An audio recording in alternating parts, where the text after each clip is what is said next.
Dear students, good morning to all. It's me, Sandesh Kushwaha, faculty member of Global Business College. Today, we are going to discuss about Constitution of Nepal, present and past.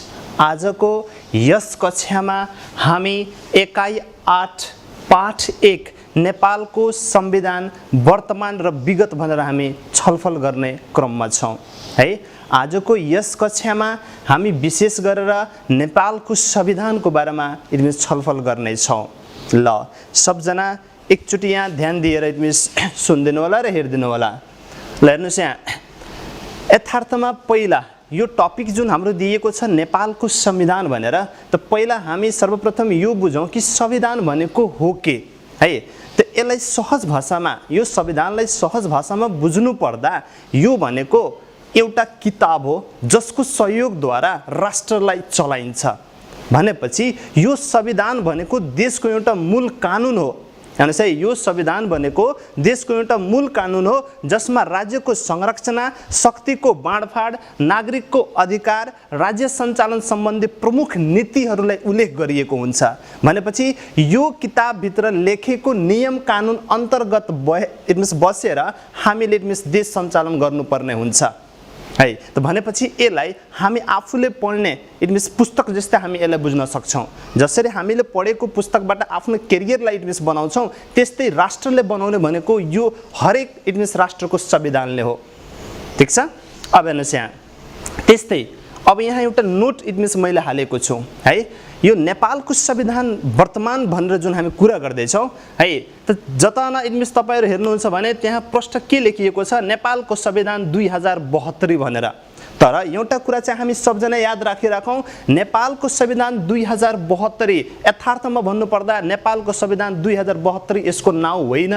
यसको नाउँ भनेपछि नेपालको संविधान भनेर नै यसले पहिचान पाएको छ र यसले भनिन्छ है। भोलिको दिनमा आयोगमा पनि जाँदाखेरि अहिलेको संविधानको पूर्ण रूपमा नाम के हो भन्दाखेरि नेपालको संविधान 2072 भनेर कहिले पनि नभन्नु होला है। यसको यथार्थमा भन्नुपर्दा यसको नाम भनेपछि नेपालको संविधान भनेर मात्र हो है। अब हेर्नुस्, यो नेपालको संविधान 2072 को सन्दर्भमा कुरा गर्दैछु भनेपछि त्यो संविधान जुन कि 2072 सालमा बनेको छ भनेर मैले यहाँ लेख्या हो है। अब हेर्नुस् यहाँ यसको निर्माण मिति यहाँ दिएको छ। यो संविधान कहिले बनेको हो भनेपछि 2072 असोज 1 गते बनेको हो है। र पूर्ण फेरि यही संविधानलाई कहिले पारित गरियो, कहिलेदेखि लागू गरियो भनेपछि 2072 असोज 3 गतेदेखि नेपालको संविधानलाई लागू गरिएको छ। यो कुरा पनि सबजना तपाईहरु याद राख्नु होला है। अब हेर्नुस् यहाँ अब हामी अब अर्को शीर्षकतिर जाउँ है। अहिलेको संविधान जुन छ, नेपालको संविधान जुन छ, यो नेपालको संविधानमा है के कस्ता कुराहरू ल्याइएको छ त? नेपालको संविधानमा अहिले जुन हामीले पालना गरिरहेका छौं, यो संविधानमा के कस्ता कार्यहरू गरिएको छ? अब हेर्नुस् यहाँ नेपालको संविधानमा अहिलेको संविधानमा 35 वटा भाग भनेपछि पार्ट्स भनिन्छ, 35 वटा भाग छ, 308 वटा धारा छ जसलाई आर्टिकल्स पनि भनिन्छ र 9 वटा अनुसूची छ जसलाई शेड्युल भनेर भनिन्छ है। त अहिलेको संविधानमा यतिका कुरालाई समेटिएर संविधान बनाइएको छ है। अब हेर्नुस् यहाँ त अब सर्वप्रथम जस्तै भागको जहाँसम्म कुरा छ, संविधानको भागको जहाँसम्म कुरा छ 35 वटा भाग छ है। अब त्यो 35 वटा भागमा के कुरा उल्लेख गरिएको छ है, हामी त्यो उल्लेखित प्रति पनि हामी एकचोटी आफूलाई उता लिएर हामी जान्छौं है। अब यहाँ हेर्नुस् यहाँ संविधानको भाग 1 को बारेमा यहाँ उल्लेख गरिएको छ है, प्रारम्भिक भनेर है। भनेपछि संविधानको भाग 1 मा के हेर्नुस् है, संविधानको भाग 1 मा के विषय दिएको छ त? प्रारम्भिक भनेर दिएको छ। त्यो प्रारम्भिकको अर्थ के हो भनेपछि कार्य वा योजना जुन गरिन्छ वा गर्नेवाला छ भनेर बुझिन्छ। ठीक छ। अब हेर्नुस् यो भाग 1 अन्तर्गत है धारा नम्बर 1 मा के उल्लेखित गरिएको छ भनेपछि संविधान मूल कानुन हो भनेर उल्लेख गरिएको छ। भनेपछि राष्ट्र हेर्नुस् है, राष्ट्र जसले पनि चलाओस् त चलाउँदाखेरि सबले के बुझ्नुपर्ने हुन्छ कि हाम्रो देशको मूल कानुन भनेकै संविधान हो है। त त्यो भाग हेर्नुस् है, भाग 1 को धारा 1 मा बकाइदा उल्लेख गरिएको छ कि संविधान भनेको मूल कानुन हो है। त्यस्तै धारा नम्बर 2 मा अब हेर्नुस् धारा नम्बर 2 मा के उल्लेख गरिएको छ सार्वभौम सत्ता र राजकीय सत्ता भनेर। अब हेर्नुस् यो सार्वभौम सत्ता भनेको के हो त अहिलेको संविधान जुन छ है संघीय गणतान्त्रिक लोकतान्त्रिक संविधान भनेर यसलाई चिनिन्छ र भनिन्छ। त किन भनेपछि यो संविधानमा हक भन्ने कुरा जुन छ सब जनताकोमा छ है, अधिकार भन्ने जुन कुरा छ जनताकोमा एकदम सुनिश्चित छ। अहिलेको यो हेर्नुस् है अहिलेको यो राजनीतिक पहलुमा अहिलेको जनताले जे चाहन्छ त्यही हुन्छ भनेपछि जनताको हक जनतालाई, त्यसलाई भनिन्छ सार्वभौम सत्ता। र राजकीय सत्ता भनेपछि अब हेर्नुस् यहाँ जो सत्तामा छ है उसले पाएको अधिकारलाई भनिन्छ राजकीय सत्ता। यो भाग 1 को धारा नम्बर 2 मा उल्लेख गरिएको छ। ठीक, त्यस्तै अब पुनः धारा नम्बर 3 मा के उल्लेख गरिएको छ भनेपछि राष्ट्र भनेर उल्लेख गरिएको छ। भनेपछि यहाँ चाहिँ यो नेपाल भन्ने देश जुन छ यो एउटा स्वयं एउटा राष्ट्र कायम हुनेछ है। त्यस्तै धारा नम्बर 4 मा नेपाल राज्य भनेपछि नेपाल भन्ने राष्ट्र जुन छ त्यो एउटा राज्य इट मिन्स रहन्छ र हो भनेर पनि यहाँ उल्लेखित गरिएको छ। त्यस्तै धारा नम्बर 5 मा राष्ट्रिय हितको बारेमा इट मिन्स उल्लेख गरिएको छ। भनेपछि हामी कोही पनि राष्ट्रघाती कुरा गर्न सक्दैनौँ। राष्ट्रको हितको लागि यदि कुनै कार्य छ भने मात्र हामी त्यसलाई सञ्चालन वा त्यसलाई प्रारम्भ गर्न सक्छौँ, नत्र भने सक्दैनौँ। किनभने यहाँ बकाइदा धारा नम्बर 5 मा यो कार्यलाई उल्लेख गरिएको छ राष्ट्रिय हित भनेर है। त्यस्तै अब हेर्नुहोस् धारा नम्बर 6 मा राष्ट्रभाषा भनेर उल्लेख गरेको छ। अब हेर्नुहोस् है धारा नम्बर 6 मा राष्ट्रभाषा जुन दिएको छ हेर्नुहोस् यहाँ राष्ट्रभाषा र राष्ट्रिय भाषा यसमा अलिकति फरक छ। राष्ट्रभाषा भनेपछि नेपालीलाई नै इट मिन्स मानिएको छ र राष्ट्रिय भाषा भनेपछि आफ्नो धर्म संस्कृतिको हिसाबमा बोलिने हरेक भाषालाई राष्ट्रिय भाषा भनेर मानिएको छ। ठीक छ, त यसमा अलिकति फरक छ है, याद गर्नु होला। राष्ट्रिय हेर्नुहोस् है राष्ट्रभाषा त राष्ट्रभाषा भनेपछि हाम्रो इट मिन्स नेपाली भाषालाई मानिएको छ र राष्ट्रिय भाषा भनेपछि हामी इट मिन्स हरेक इट मिन्स वर्ग जाति समुदायले बोल्ने भाषालाई राष्ट्रिय भाषा भनेर मानिएको छ। ठीक छ, त्यस्तै धारा नम्बर 7 मा हेर्नुहोस् है धारा नम्बर 7 मा सरकारी कामकाजको भाषाको बारेमा उल्लेख गरिएको छ।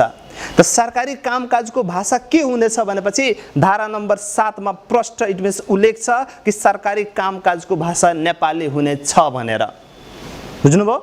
अब हेर्नुहोस् यहाँ त्यस्तै अब भाग 1 कै धारा नम्बर 8 मा के उल्लेख छ त धारा नम्बर 8 मा हाम्रो राष्ट्रिय झण्डाको बारेमा उल्लेख छ।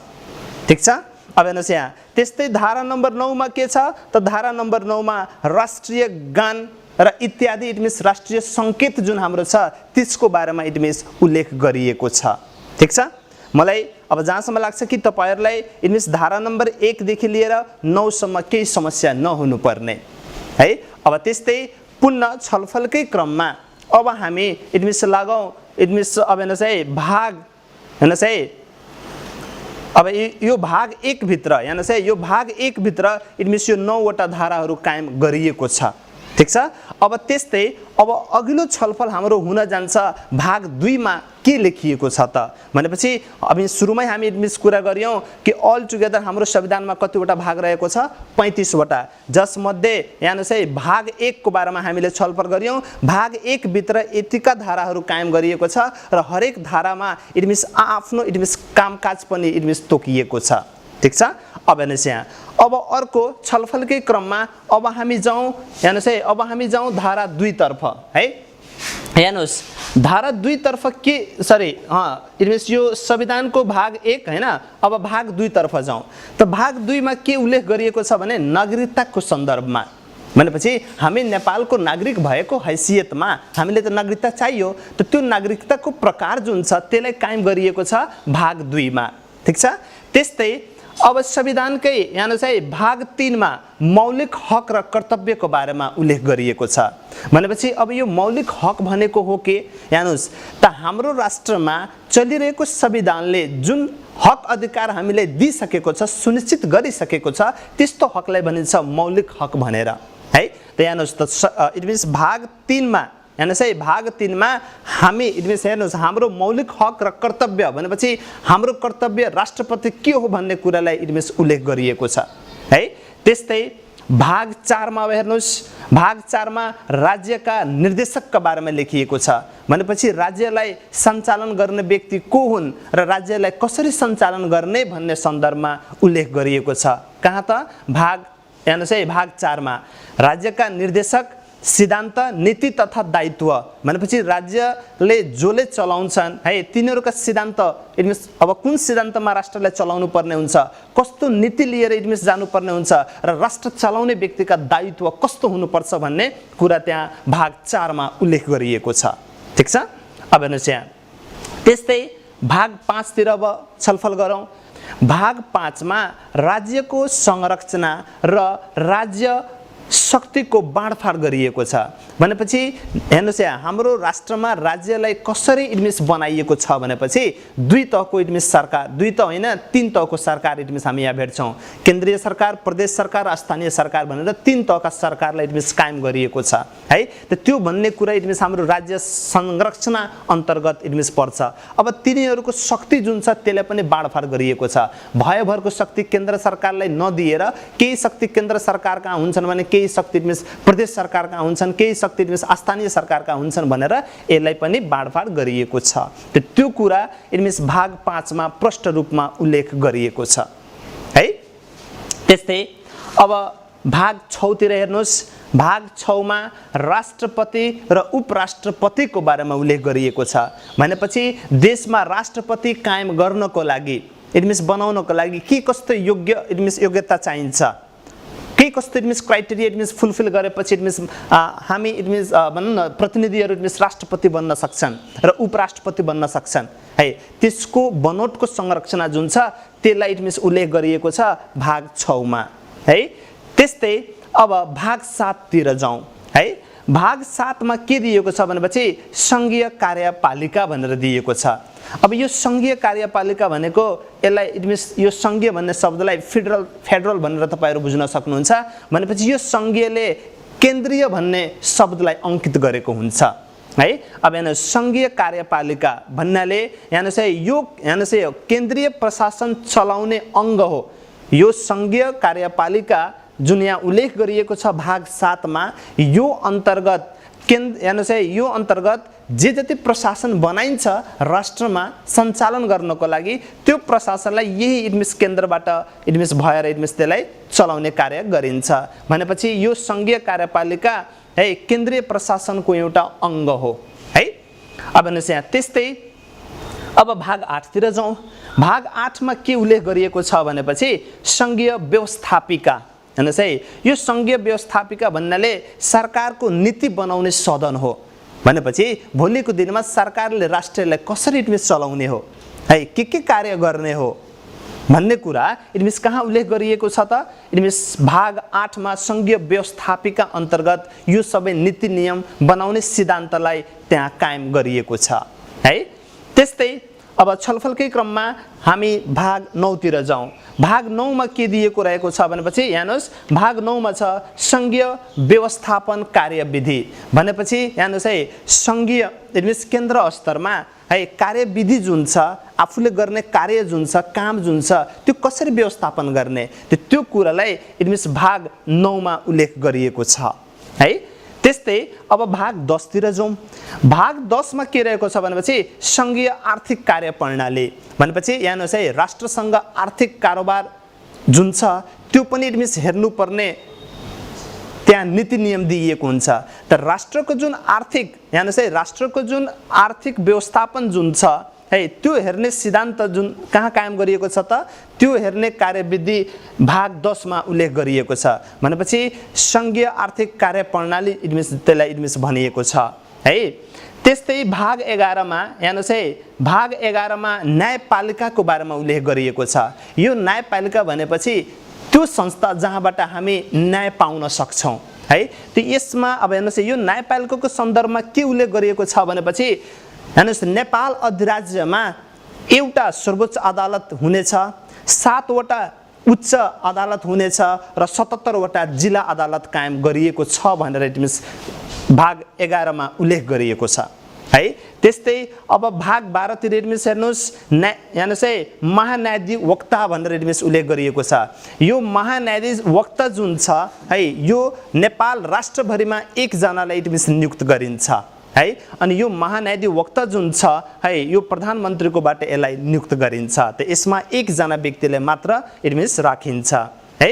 त्यस्तै भाग 13 मा छ प्रादेशिक हेर्नुहोस् कार्यपालिका। जसरी सङ्घीय कार्यपालिका बनाइयो हेर्नुहोस् राष्ट्रलाई चलाउनको लागि सङ्घीय हेर्नुहोस् प्रशासन चलाउने अङ्ग जसरी बनाइएको थियो, त्यसरी नै अब प्रदेशको लागि पनि एउटा छुट्टा हेर्नुहोस् अङ्ग बनाउनु पर्यो, जहाँबाट प्रदेश सरकारले आफ्नो हेर्नुहोस् प्रदेशलाई पूर्ण रूपमा चलाउन सकोस् भनेर है। अब हेर्नुहोस् यहाँ फेरि अब छलफलकै क्रममा हामी अब जान्छौँ भाग 14 तिर है। अब हेर्नुहोस् यहाँ भाग 14 मा फेरि के दिएको छ, प्रदेश व्यवस्थापिका। त जसरी केन्द्रलाई व्यवस्थित गरियो, संरचनाको हिसाबमा व्यवस्थित गरियो, कायम गरियो, त्यस्तै प्रदेश लेभलमा पनि प्रदेश व्यवस्थापिका बनाउनु पर्ने हुन्छ र बनाउने विधि चाहिँ उल्लेख गरिएको छ। कहाँ त भाग 14 मा है। त्यस्तै भाग 15 मा छ प्रदेश व्यवस्थापन कार्यविधि। अब हेर्नुहोस् यहाँ प्रदेशलाई हेर्नुहोस् है, प्रदेशलाई कार्यको सिलसिलामा कसरी व्यवस्थापन गर्ने, उल्लेख गर्ने कार्य के हो, उसको क्षेत्र कसरी कायम गर्ने भन्ने कुरा, के गर्ने भन्ने कुरा कहाँ उल्लेख गरिएको छ त भाग 15 मा उल्लेख गरिएको छ है। त्यस्तै भाग 16 मा प्रादेशिक आर्थिक कार्यप्रणाली। अब प्रदेश हेर्नुहोस् है, प्रदेशमा आएको आय स्रोत आर्थिक कारोबार जुन छ त्यसलाई चाहिँ कसरी अब त्यसलाई चाहिँ कसरी देखाउने है, त्यसको प्रणाली चाहिँ के रहन्छ, कहाँबाट आयो, कसरी आयो र यसको परियोजना जुन छ है, भोलिको दिनमा के हुनेछ भन्ने सबै कार्यक्रम जुन छ प्रादेशिक आर्थिक कार्यप्रणाली अन्तर्गत बनाइन्छ, जुन कि भाग 16 मा उल्लेख गरिएको छ है। अब त्यस्तै भाग 17 तिर हेर्नुहोस्, भाग 17 मा दिएको छ स्थानीय कार्यपालिका है। अब हेर्नुहोस् यहाँ भाग 17 मा स्थानीय कार्यपालिका जुन दिएको छ। अब हेर्नुहोस् यहाँ जसरी केन्द्रमा बनाइयो, प्रदेश लेभलमा बनाइयो, त्यस्तै स्थानीय कार्यपालिका भनेपछि अब यसको पनि एउटा संस्था कायम गरिदिनु पर्यो, जहाँबाट स्थानीय सरकारले आफ्नो संरचना वा आफ्नो चलाउने विधि उसले प्रयोजनमा ल्याउन सकोस् भनेर, त त्यो कुरालाई धारा 17 मा उल्लेख गरिएको छ। त्यस्तै भाग हेर्नुहोस् है भाग 18, त भाग 18 मा के छ, स्थानीय व्यवस्थापिका भनेपछि अब स्थानीय सरकारलाई कसरी व्यवस्थित गर्ने, कुन विधिले गर्ने भन्ने कुरा कहाँ उल्लेख छ त भाग 18 मा उल्लेख छ है। त्यस्तै भाग 19 तिर जाउँ, भाग 19 मा के उल्लेख गरिएको छ भनेपछि स्थानीय आर्थिक कार्यप्रणाली। अब हेर्नुहोस् यहाँ स्थानीय तहको सरकारले आर्थिक प्रणाली कसरी बनाउने, उसले जहाँ मन लाग्छ त्यहाँ खर्च गर्ने कि सरकारले दिएको नीति नियम र पोलिसी अन्तर्गत बसेर खर्च गर्ने भन्ने कुरा यहाँ स्थानीय तहको लागि छुट्टै भाग दिएको छ, जुन कि भाग 19 मा बकाइदा त्यहाँ उल्लेख गरिएको छ। त्यो यो नीति नियम अन्तर्गत स्थानीय आर्थिक कार्यप्रणालीहरू संरचना गर्नुपर्ने हुन्छ है। त्यस्तै अब भाग 20 तिर जाउँ, भाग 20 मा सङ्घ प्रदेश र स्थानीय बीच अन्तर सम्बन्धको बारेमा कुरा उल्लेख गरिएको छ। भनेपछि सङ्घ प्रदेश र स्थानीय, मैले सुरुमै भनेको थिएँ हाम्रो राष्ट्रमा 3 तहका सरकार छन्। त्यो 3वटै तहका सरकार बीच कसरी समायोजन व्यवहार जुन छ त्यो समथुर बनाएर जान सकिन्छ, त्यसको नीति नियम जुन छ भाग 20 मा उल्लेख गरिएको छ। ठिक छ। अब हेर्नुहोस् यहाँ त्यस्तै भाग 21 तिर के उल्लेख गरिएको छ भनेपछि अख्तियार दुरुपयोग अनुसन्धान आयोग, जुन हामी नाम सुनेका छौँ है। अब हेर्नुहोस् यहाँ त्यो अख्तियार दुरुपयोग अनुसन्धान आयोग जुन छ है, यो भाग 21 मा आधारित छ। तिनीहरूले पनि आफ्नो कार्यक्षेत्र पाएका छन्, कार्यनिर्देशिका पाएका छन्, त्यो सबै कुरा भाग 21 मा उल्लेख गरिएको छ अख्तियार सम्बन्धी है। त्यस्तै अब भाग 22 मा हेर्नुहोस्, महालेखा परीक्षक भनेपछि हामी बारम्बार कुरा गर्ने गर्छौँ सिओहरूको है। त भनेपछि हाम्रो राष्ट्रले एउटा महानिरीक्षक लेखा नियुक्त गरेको हुन्छ, जसको कार्यविधि र कार्य के हुन्छ भनेपछि राष्ट्रको भएको आर्थिक आम्दानीलाई फर्चवट गरेर देखाइदिने कार्य कसको हुन्छ, महालेखा परीक्षकको हुन्छ, जुन कि भाग 22 मा उल्लेख गरिएको छ र त्यो अन्तर्गत भएको नीति नियम अन्तर्गत यो महालेखा परीक्षकको नियुक्ति गरिन्छ है। अब त्यस्तै भाग 23 तिर हेर्नुहोस् है। भाग 23 मा के उल्लेख गरिएको छ भनेपछि संघीय लोक सेवा आयोग। अब हेर्नुहोस् यहाँ भनेपछि केन्द्रीय लोक सेवा आयोग जुन गठन गरिएको छ वा जुन बनाइएको छ त्यो भाग 23 अन्तर्गत भएर इट मिन्स त्यसलाई बनाइएको छ है। त्यस्तै भाग 24 मा निर्वाचन आयोग भनेर इट मिन्स लेखिएको छ। इट मिन्स भनेपछि निर्वाचन आयोग जति पनि इट मिन्स चुनावी प्रक्रिया जुन हुन्छ त्यो चुनावी प्रक्रिया हेर्नुहोस् है भाग 24 अन्तर्गत इट मिन्स कायम गरिन्छ। त्यसको नीति प्रणाली नियम है सबै जे जति बनाइन्छ भाग 24 अन्तर्गत जुन निर्वाचन आयोग भनेर जुन तोकिएको छ त्यहाँ लेखिएको नियम अन्तर्गत यो सबै कार्य गरिन्छ। त्यस्तै भाग 25 मा हेर्नुहोस्। अब भाग 25 मा दिएको छ राष्ट्रिय मानव अधिकार आयोग। अब हेर्नुहोस् यहाँ हामी इट मिन्स मानवको अधिकार छ कि छैन त्यसलाई सुनिश्चित गर्ने कार्य कसको हो है, सुनिश्चित छ कि छैन भन्ने कुरालाई इट मिन्स प्रष्ट रूपमा यहाँ भाग 25 मा उल्लेख गरिएको छ राष्ट्रिय मानव अधिकार आयोग भनेर। इट मिन्स यो आयोगको अन्तर्गत इट मिन्स हामी मानवका राष्ट्रिय लेभलमा अधिकारलाई सुनिश्चित गर्ने काम यहाँ उल्लेख गरिएको छ है। त्यस्तै भाग 26 तिर हेर्नुहोस् राष्ट्रिय प्राकृतिक स्रोत तथा वित्तीय आयोग है। हेर्नुहोस् है राष्ट्रको जति पनि प्राकृतिक स्रोतहरू जुन छन् है प्राकृतिक स्रोत र वित्तीय इट मिन्स आयोगहरू जुन छन् त्यसलाई व्यवस्थित गर्ने कार्य भाग 26 अन्तर्गत इट मिन्स गरिएको छ। त्यस्तै भाग 27 मा हेर्नुहोस् अन्य आयोगहरू भनेपछि अब जे जति सरकारले आयोग बनाइसकेको छ त्यो बाहेक यदि भोलि पुगेन भने अन्य आयोग पनि गठन गर्न सकिन्छ। र बेला बेला राष्ट्रमा सङ्कट आएको बेला तपाईहरु इट मिन्स हेर्नु भएको होला अब फल्ना इट मिन्स एउटा आयोग मार्फत यति जना मानिसलाई इट मिन्स नियुक्त गरियो भनेर हामी सुन्छौं त त्यो भनेको अन्य आयोग हो। चाहिएको बेला सरकारले संरक्षण गर्न सक्छ। अनि यहाँ एउटा अझै दिएको छ भाग 28 मा राष्ट्रिय सुरक्षा सम्बन्धी व्यवस्था। हाम्रो राष्ट्रको सुरक्षा कसरी हुन्छ कोले गर्दिन्छ किन गर्नुपर्ने हुन्छ भन्ने कुरा यहाँ भाग 28 मा उल्लेख गरिएको छ।